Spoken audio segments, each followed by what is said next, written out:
ตั้งแต่เมียมาอยู่น้ำนี่ก็บ่ได้เสียเงินค่าตัดผมเลยพี่น้องบ่เราแบบเขาล้านเดี๋ยวเขาก็ตัดงามก็จริงอยู่แต่ว่าประมาณ4-5มื้อมันก็จบเลยความงามน่ะบ่จำเป็นต้องไปเสียเงินแบบหัวหนึ่ง200อีหยังเราซื้ออันนี้มาเองแค่200กว่าบาทก็ตัดได้จนแบบว่าลืมอันนี้ก็3เทื่อแล้วนี่สบายดีพี่น้องมื้อนี้ก็สิมาตัดผมเนาะร้านประจำร้านประจำเฮานี่คือตัด ทรงผมมาสำนัก คือแบบว่าตัดไปรอบที่3ที่4เลยซื้อ200กว่าบาทแต่โอ้ยแบบว่าเข้าร้านนี่ครั้งหนึ่ง200เนาะซื้ออันนี้มานี่แบบว่าจบเลยทีเดียวมีสารประจำตนเอาสั่งเอาใส่แว่นเอาแว่นมาโอ้ยอันนี้เอาแว่นมาคนให้กีฬาอยู่นี่แว่นเฮาสารประจำตัวเลยพี่น้องเดี๋ยวทรงผมไหนนี่ เดี๋ยวดีสั่งต่อยสั่งเลยนี่ส่งไปหนุน90เนาะคนนี้กีฬาอยู่กีฬาใช่ไหมวะเอ้านี่ตัวนี้อันแบงนี่เอาเฮ้ยสั่งประจำโตพี่น้องแต่ละเทือก็ที่ให้เมียตัดให้บ่ได้นะทางนี้ตัดจังเลยมันจะเป็นหลอดเราก็ให้ผู้เป็นคนกันยังไงเลยบ่ต้องไปร้านดอกพี่น้องให้เมียตัดให้เลยบ่ต้องห่วงเสียใจเมีย คอยว่าที่เก่าบ่ได้ขนาดนี้เพราะว่าอย่าง ถ้าออกมาแล้วนี่คือเก่าเอาไปร้านก็ถึงสิตัดงามสุดได้ประมาณบ่ฮอดอาทิตย์นึงมันก็กลับมาคือเก่าแม่นบ่ล่ะเป็นหยังเฮาต้องไปเสียเงิน200บาทแล้วหัวหนึ่ง200ตัดหน่อยเดียวก็200บาทตัดหน่อยหนึ่งก็200บาทแหละอันนี้เฮาซื้อมานี่200นี่250นี่มันกับทรงไหนทรงตามใจเมียคิดว่าพอเป็นขู่เป็นคนก็ทรงนั้นแหละฮะมันจะสิมาเว้าหยังนี่กันนะได้เว้าหยังเฮ้ยสั่งเลย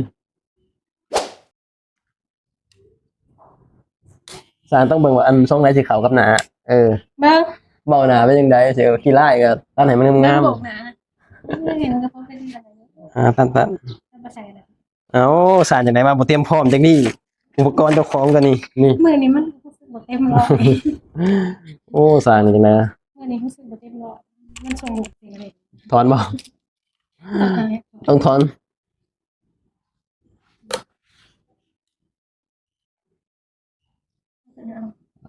สิถามยังเอาขึ้นเด้อบอกสามบอกสมประกอบไว้ใจอยู่ว่านี่ตัดเอ้าสิออกมาจังได๋ตัดใจสาร เขาก็ใส่เบอร์ใหญ่มันบ่ขาวเอ้าใส่เบอร์ใหญ่เบอร์เก้าเด้เจ้านี่เป็นคนยืนอยู่ก่อนนี่เบอร์3มันนะ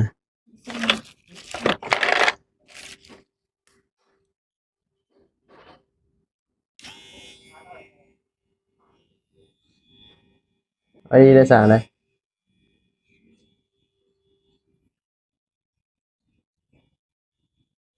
ไม่ต้องทำไม่ต้อง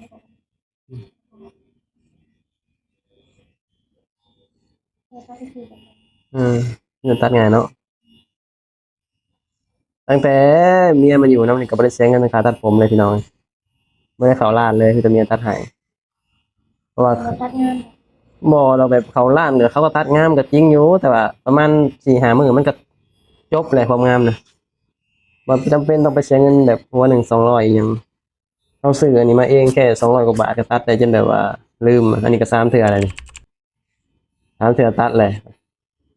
ประหยัดเงินตั้งเท่าไหร่ละเอาเงิน200ไปหาซื้อกินนึงดีกว่าได้ภาษาผมมันเสียแป๊บเดียวมันกระโปรงเ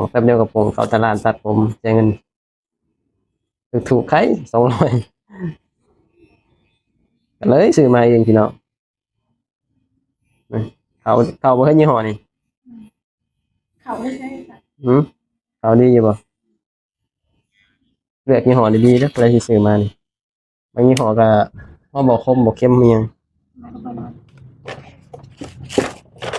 เบอร์1หรือเบอร์2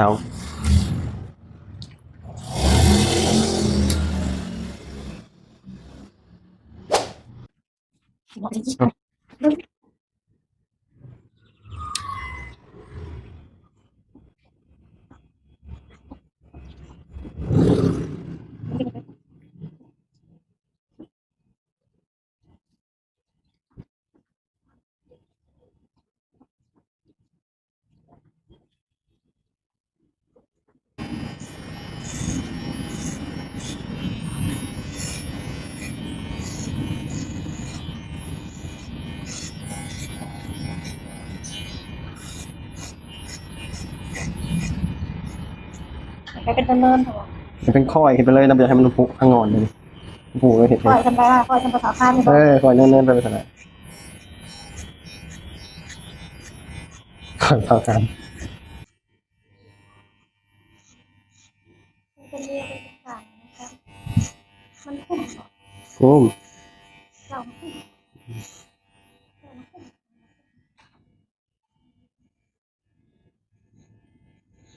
แล้วเราหล่อหรือเปล่า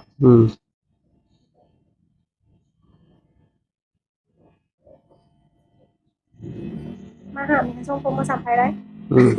อยู่ก็ได้พอ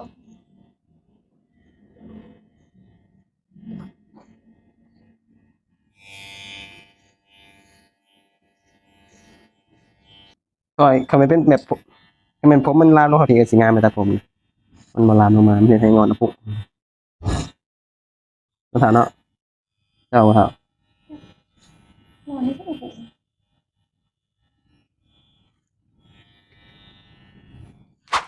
มาแต่คนของเรา บอก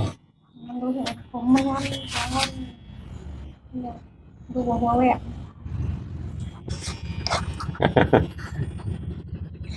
เอ้ยยาวอะไรขนาดนะบางกันแท้เสร็จสิ้นพี่น้องรีวิวบ้างดูเขาใส่ได้บ่ข้างหลังเป็นอยู่บ่ล่ะมองกล้องหน้าถ่ายตอนนี้ก็ตัดผมแล้วเลยพี่น้องเป็นไรคือผู้คนแล้วเนาะบัดนี้เนาะผู้คนแล้วพี่น้องเอ้ย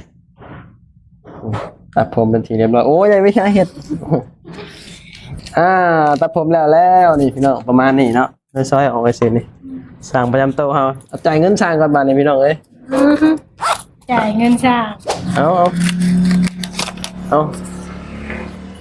เงินคอย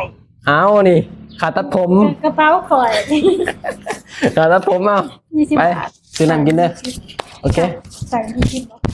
ขอบใจได้เมีย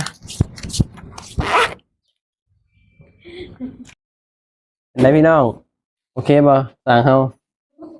สั่งประจำโต๊ะเฮาประมาณนี้แหละเป็นไรโอเค เนี่ยมาดู โอเคบ่ อืม